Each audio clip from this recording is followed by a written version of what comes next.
Feng the Accursed is the second boss in the Mogu'shan vault. He comes in 3 phases and he will use different abilities in each phase. However, no matter what phase it is, he will also cast a Spirit Bolt, which deals shadow damage to random raid members. 2 crystals spawn the moment you pull Feng, and they are meant for the tanks. 1 crystal will give you the nullification barrier button, and this creates a barrier that reduces damage taken from magical attacks. The other crystal will give you the Shroud of Reversal button, which allows you to copy the next ability that hits you. Phase 1 begins at 95% health. He will do 3 things. Lightning Lash, which places a dot on the tank, Taunt at around 2 to 3 stacks. Lightning Fist, where he slams the ground and creates an electrical shockwave. You'll be stunned if you get hit by it, so make sure to move out of the way. However, the tank who has the Shroud of Reversal button can use the ability to mimic it. You will take a bit of damage, you'll get stunned, but you will also be able to send a shockwave at Feng. And the perfect time to do this is when he's casting Epicenter.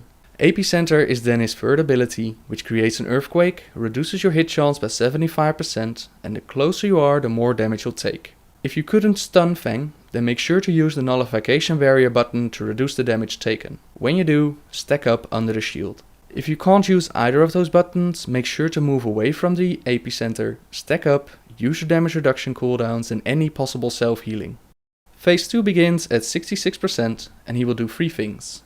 A Flaming Spear, which leaves a stacking dot on the tank, a taunt at around 2 to 3 stacks. Wildfire, which places a debuff on a random raid member. A Patch of Fire will be placed under you when the debuff expires, so move away from the group. The Patch of Fire will move around, and any player that Wildfire touches will make it spread, so make sure to stay away from it. It's best to assign a place in the room to leave your fire so that everybody knows where not to go. His third ability is called Draw Flame, and he will attempt to draw all the patches of fire into his weapon. Anyone in the path of the fire will receive damage, so make sure to stand on the opposite side of the boss. The fires that reach him increase his damage done, and it deals a ton of AoE damage. Stack up, use your damage reducing abilities and AoE heal it. The tank who has the nullification barrier button can use it to prevent the flames from reaching Feng, so do this as often as possible.